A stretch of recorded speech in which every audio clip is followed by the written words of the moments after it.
welcome to week 2 of What to Do When You Don't Know What to Do.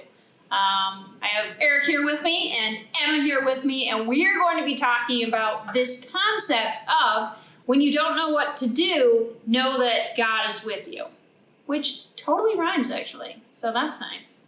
So to start out, Eric, we're kind of looking at some shocking moments in our lives. What is like the most shocking moment that you can think of? So I wanted to really be lighthearted and but I couldn't think of a funny shocking moment. And I just remember that when Addison was 1 year old, Mm-hmm.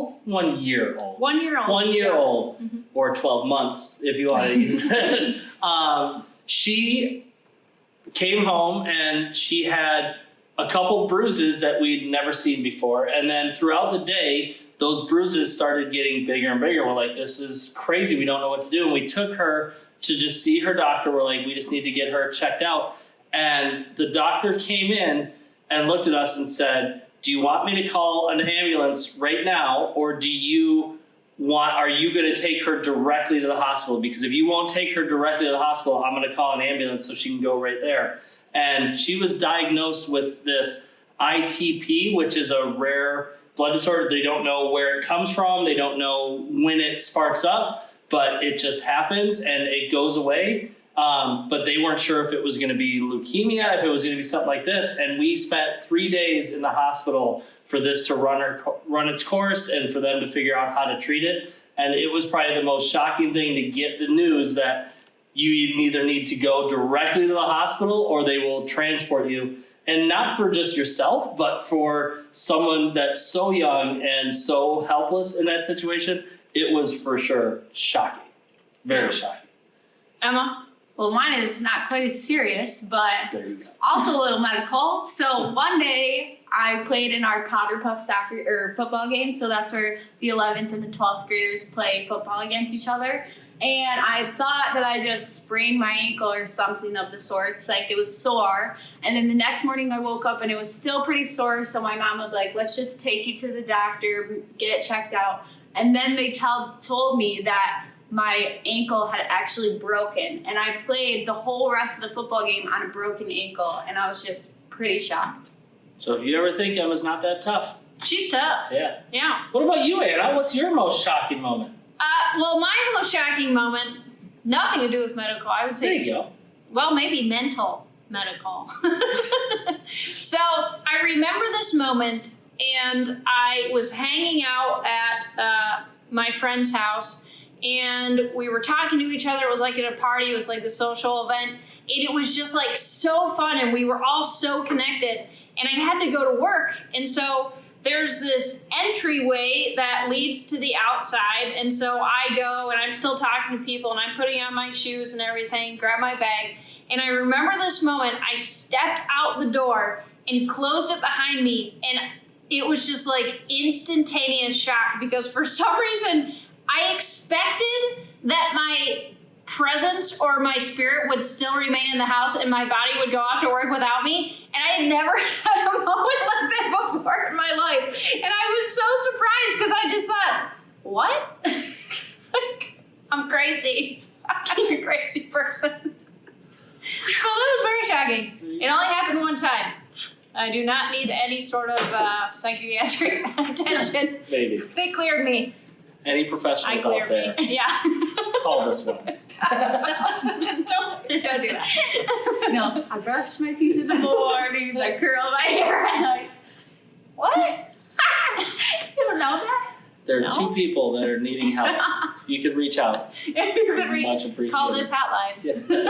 These Please. 2, please. Okay, so we're talking about those crazy moments in your life where you are just completely caught off guard, or you are just totally hurt, or you don't know what to do. And so what do you do when you don't know what to do in those situations? And really, it can vary in many different ways. Maybe that shocking moment for you was figuring out, man, my parents are splitting up. Maybe that shocking moment for you was when you had that really good friend who texted something bad about you accidentally to you. Or maybe it's those moments where, man, you applied to a college and you got rejected and you didn't see it coming, or maybe you got dumped, or maybe you dumped somebody else and they said they were relieved about it. And there's just like all of these moments that can just rock our equilibrium completely. And what do you do in those moments? Now, usually when we find ourselves in these places, maybe our response is that we're actually surprised we're handling it really well. Like, man, I thought that would really throw me and it's just not throwing me.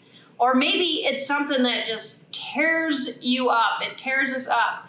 Or even those moments where, okay, something bad happens, but you know God is there and he's got you.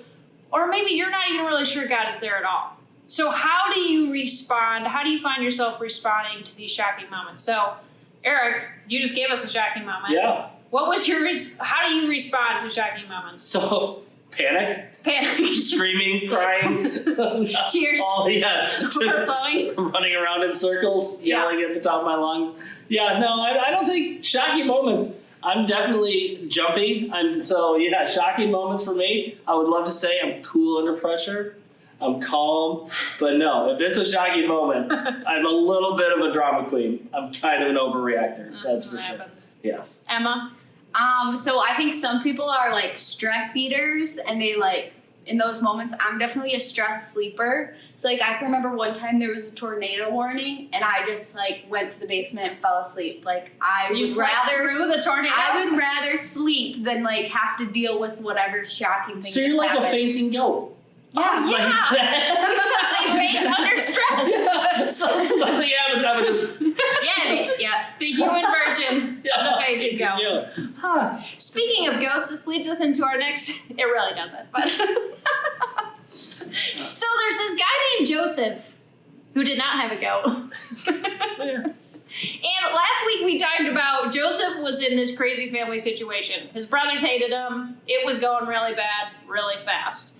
And so this is where we get to that point in the story where it gets bad really fast. We had all this animosity. There was all this favoritism that was happening. Joseph was not reading the social cues correctly and was feeding into the problem. And so we get to this point where his brothers, they just despise him. And they respond. They respond to this moment. And they really do not respond well. In fact, I would say if you find yourself responding this way to your family, call the hotline. Talk to one of us. Talk to somebody, please, because they go pretty extreme about this. So his brothers are super angry, and this is what happens. So we see it in Genesis, and it's chapter 37. You want to read it? This is a cool story. So it says, but they saw him in the distance, and before he reached them, they plotted to kill him. Clearly, really bad, really fast. Like, there he is. Wow. Let's kill him. Yeah. Man, that's a family dynamic. Yeah, that's a family dynamic right there. Here comes that dreamer, they said to each other, come now, let's kill him and throw him into one of these cisterns and say that a ferocious animal devoured him. Then we'll see what comes of his dreams. So some very strong emotions coming out here. Now, there is like a moment where some good family choices come through because it goes on. This is verse 21. It says, when Reuben, and Reuben was the oldest brother, when Reuben heard this, he tried to rescue him from their hands. Let's not take his life, he said. Don't shed any blood. Throw him into the cistern here in the wilderness, but don't lay a hand on him. Reuben said this to rescue him from them and take him back to his father. So thank goodness for Reuben. Joseph doesn't die. He Not just your favorite sandwich. lives to, not just your favorite sandwich, but your favorite brother. Maybe the sandwich was named after him. Oh yeah. Reuben saves lives, people. Especially during these dark times. Reuben saved lives. Yes, this is going to be great. So, unfortunately, though, Reuben goes off because he's going to tell their dad to rescue him. And the brothers, when they throw Joseph in the cistern, they start reconvening because what they end up doing is they see this caravan of people from Egypt, and they're like, okay, maybe we won't kill him, but we will sell him to these passing by merchants. So it's going back downhill. There's not death in the current situation, but it's still going pretty bad. Like, if you're making the choice right now to begin selling your sibling, that's a bad choice. Don't go there, right? No. No? Okay, we are unanimous on that decision. So they sell him. They sell Joseph. And then they go back to their dad, and it says they took the ornate robe back to their father, and they said, we found this. Examine it to see whether it is your son's robe. And they say, your son, not our brother, not our family member. It's your son who is dead. And so there's just this heavy tragedy that comes into this story. And man, Joseph is in a bad place. His world has been rocked. It is this tragic situation that has come about. He doesn't know what to do. It is this crazy, shocking moment where he just got sold into slavery. And then the Bible takes a break, and it says this. And this is the verse that we really want to focus on in this week. Because it says in Genesis 39, verse 2, it says, the Lord was with Joseph. The Lord was with Joseph. So, Eric, what does that verse mean to you? I think so. In this whole situation, right now, things are going quickly going south for Joseph. Yes. Not as south as they could have. He didn't know, but he was getting ready to be killed, and at least it got a little bit better. But I think that's the situation that we have to understand, is that no matter how bad our situation gets, no matter where we're at with it, the simple fact that we need to look to God in those situations. Like, I think about what I do if I'm absolutely shocked, if I'm in a situation where I have no idea how I can fix it, how I can handle it. The only thing I know how to do is go to God and say, okay, God, where are you in this? And that's the one constant that is in whatever the situation might bring. So, Emma? Yeah, I feel like I totally agree with that. And then I think too, like, God clearly wasn't physically there with Joseph, but for me, I've asked God to come into my life and be a part of my life. So he's still there. I might not see him. And I know we talked about this a couple weeks ago. You might not hear God when you're praying to him, but he's still there, and reminding yourself of that. And if Joseph could remind himself of that, then I think you can find peace in these shocking and tragic times. Yeah, for sure. So the thing about Joseph is that Joseph is in this situation. It says the Lord was with Joseph. Well, if you really think about it and you look further into the story, God being with Joseph didn't suddenly free him from slavery. In fact, he was in slavery for quite a bit afterwards, before things turned around. His situation didn't immediately change, but he also wasn't alone in his situation because God was with him. God being with him also didn't suddenly, clarify for his future, okay, yeah, it's bad now, but I know one day I'm going to be the second in command in Egypt. Because that's definitely where your brain goes right away. One day I will be all powerful. Yes. So he didn't see how it was going to turn around in the future, but he knew that if God was there, something was eventually going to turn around. And just to have this point in your life where something shocking happens, where something crazy happens, where everything gets turned upside down, knowing that God is with you doesn't necessarily mean it's all of a sudden suddenly easy to deal with. But it does mean that we can hand over those difficulties to God and know that while we can't handle it, he can handle it. And that is really the big difference. So when there's nothing that you can do, when you don't know what to do, God is with you.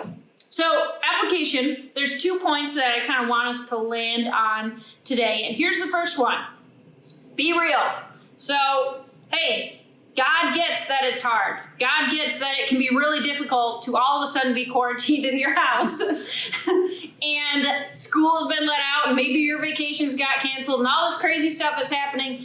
God gets that. And God isn't saying that all of a sudden you need to be completely joyous and 100% hunky-dory about the whole thing. He understands that it's hard, and that's okay. And you can be real about it. Feel free to bring those questions to God. Feel free to bring those questions to your leader and look for some of those answers, but don't be afraid to ask those questions. Don't be afraid to say, hey, I'm struggling in this moment. Just be real where you're at. And then the second thing is remind yourself and remind other people that God is with them. So remind yourself, say to yourself, hey, God is with me in this situation. God is with me. And then who in your life really just needs to hear that? Maybe it's your family member. Maybe it's your friends. Maybe it's your neighbor. Maybe it's other people in your group. Maybe it's even your leader. I don't know.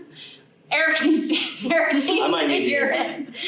So remind yourself and other people that God is with them. So those are our application points. So Eric, what do these 2 points look like for you this week? I think we talk about all of this social disconnect. We talk about all this quarantine stuff, and we talk about this distancing between people. And we talk about, well, how do we stay connected in this time? And I think this is a huge moment where we can really connect with God, where we can say, where have I distanced myself from God? What outside factors in this world that are now all canceled, what really can connect me with God? And once you're in a good place, being able and being blessed with the opportunity to share God with others. Mm-hmm. Like to be able to get to the point where you're like, wow, yeah, I reconnected and now I'm strongly connected with God in this situation, and now I can share it with other people. I think that's a huge opportunity that we have in a time that is uncertain and crazy at best. Yeah. So, what about you, Emma? I think one thing that like popped into my mind when you said remind yourself, and like one thing that I've been doing, especially like when my mom is just freaking out about this quarantine and things like that, and in any shocking time, is just coming up with like gratitude lists. So for example, like I'm having a bad day, well, what I'll do is I'll think about, okay, today I'm thankful that God has put this in my life. Today I'm thankful for the weather outside. Or today I'm thankful that I get to spend time with my little siblings.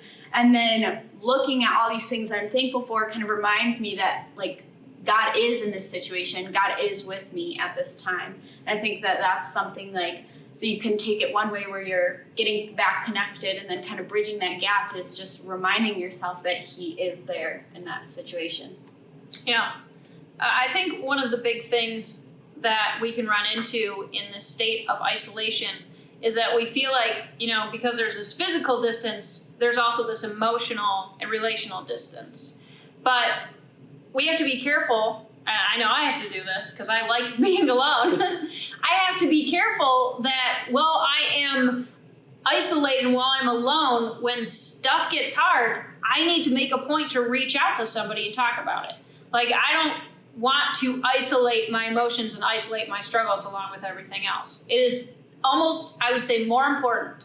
It is more important to be in a relationship during these times than it is at any other time. So, before we talk about groups, Emma, could you pray? Sure, Yeah. I'd love to. Dear God, I just thank you for giving us this opportunity and these platforms just to share with our students, Lord, and share with each other. I just thank you for giving us these opportunities to become closer to you, Lord, to just cloud away all the distractions, all the obligations, and the extracurricular activities we have, Lord, and that we can just get closer to you. And Lord, I just thank you for giving us this shocking time. I know that sometimes we're all in different shocking, tragic times in our own lives. And I just thank you for giving us all this same thing that we can all relate to each other on and all talk about together. God, I just pray for our students that you just give them peace in this time. And I pray all these things in Jesus' name, amen. Amen. All right, so if this is your first week watching this video, Eric, do you want to talk about groups? Yeah, we're so excited. We started this last week and it was just an absolute blast. I know my group loved it. But what we do is we now connect in groups through Google Hangouts. So there's an app for it that you can download directly to your phone. You can go on your computer and you can go to Google and you can go through that. But what you're going to get is you're going to receive a text with the link for Google Hangouts from your group leader. And then all you have to do is click on that link. You're going to join the conversation, and we're just going to take time to discuss and connect. And what's really awesome about this is once we've established these groups, this is a great way to connect throughout the week. There's a great way to just hop on there and have conversations with each other when there might be days where you feel like you don't have anybody to talk to. These are great ways to stay connected with your small group and the people that truly care about you and want to hear from you. Yeah. Yeah. Do you want to talk about the difference between middle school and high school? Oh, Yeah. it's about a couple years, the difference. Groups. The difference is middle school, 6th, 7th, and 8th grade, high school, 9th through 12th. Big difference. Developmental, use of deodorant. So And you're in so- high school.